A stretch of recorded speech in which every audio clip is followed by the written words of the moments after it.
Hey hi everyone, my name is Anchal Sharma और मैं आपको आज एक एग्ज़ाम के बारे में बताने वाली हूँ कि उसकी प्रिपरेशन आपको स्टार्ट कैसे करनी है। ये वीडियो खासकर वुमेन ओटीए एग्ज़ाम के लिए है जो सीडीएस के थ्रू भरा जाता है, उनके लिए, वुमेन कैंडिडेट के लिए एग्ज़ाम है। मोस्टली इस फील्ड में वुमेन कैंडिडेट नहीं जाते हैं, उनको नॉलेज भी नहीं होती है कि हम सीडीएस में कैसे जाएं, हम फ़ौज में कैसे जाएं।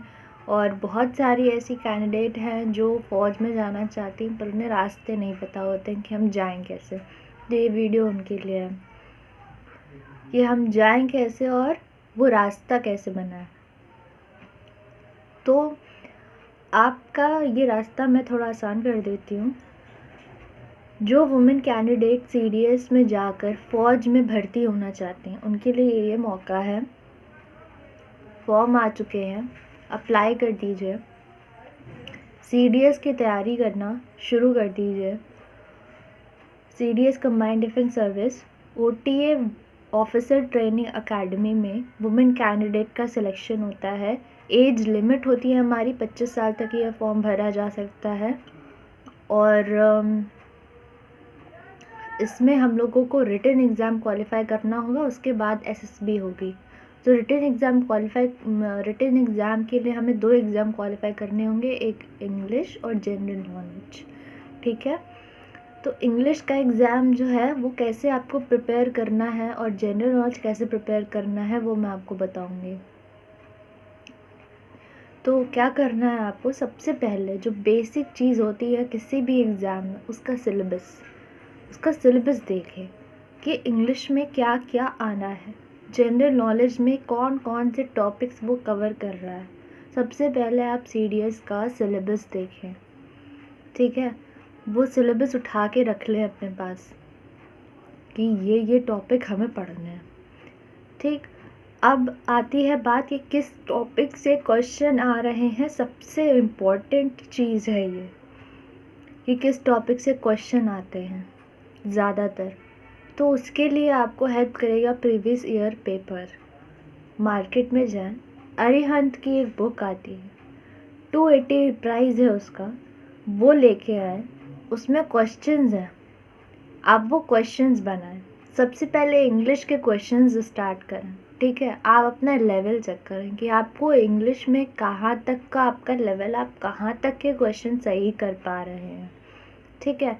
जो आपसे नहीं हो रहे हैं उन टॉपिक्स को आप लिख लें और उन टॉपिक्स को अलग से प्रिपेयर करें। और जो टॉपिक्स हो जा रहे हैं उसके बारे में चिंता करने की ज़रूरत नहीं, क्योंकि वो आपको आते हैं।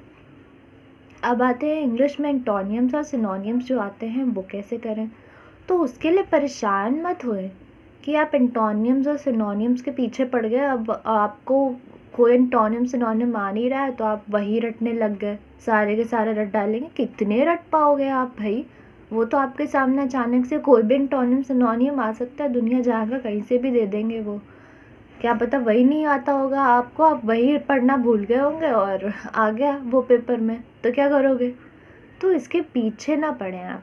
क्या करें कि उसका भी मैं तरीका बताऊंगी क्या करना है। आप अपनी रीडिंग को वास्ट रखें, हमेशा इतना याद रखें, आपकी रीडिंग जितनी वास्ट होगी और जो आपको नया वर्ड मिलता है ना जिसकी आपको मीनिंग नहीं पता, हमेशा एंथुजियास्टिक रहें, हमेशा क्यूरियस रहें, हमेशा गूगल बाबा की हेल्प लें।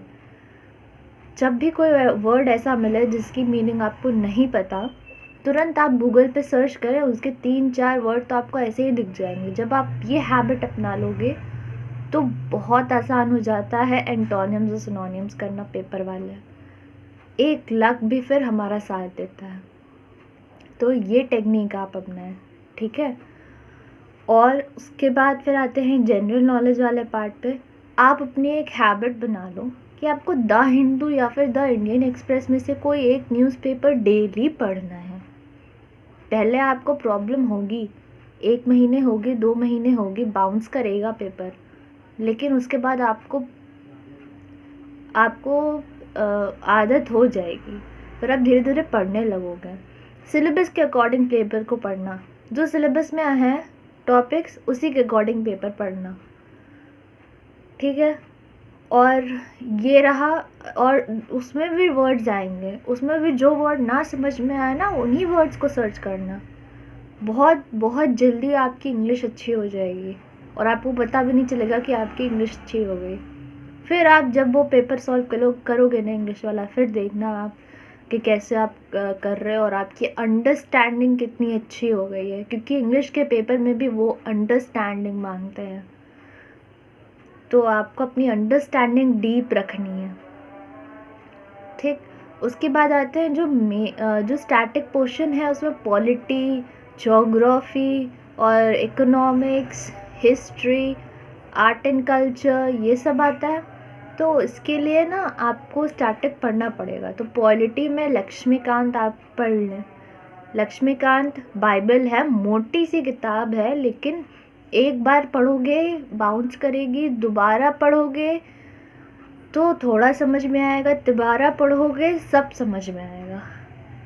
एक बार पढ़ने पे अगर समझ में नहीं आती है तो वीडियोस हैं, एक वीडियोस हैं यहीं पर यूट्यूब पर अन अकेडमी के वीडियोस है लक्ष्मीकांत के ही है वीडियोस। समरी ऑफ लक्ष्मीकांत आप डालना तो आपको समरी ऑफ लक्ष्मीकांत मिलेगा। तो आप वो वीडियोस देख लेना जो टॉपिक आपको लक्ष्मीकांत में समझ में नहीं आ रहा, ठीक है। तो धीरे धीरे आपकी अंडरस्टैंडिंग अपने आप हो जाएगी, लेकिन पढ़ना ज़रूर। लक्ष्मीकांत। ज्योग्राफी के लिए आपकी एनसीईआरटी है। फिर करंट अफेयर्स में जो लोकेशन न्यूज़ में चल रही है उसको ज़रूर से ज़रूर देखना। जो भी नेशनल पार्क पेपर में आ रहे हैं, द हिंदू या फिर द इंडियन एक्सप्रेस में, उसको ज़रूर देखना। जो लोकेशन पेपर में आ रही है उसको ज़रूर मार्क करना, वो आएगा।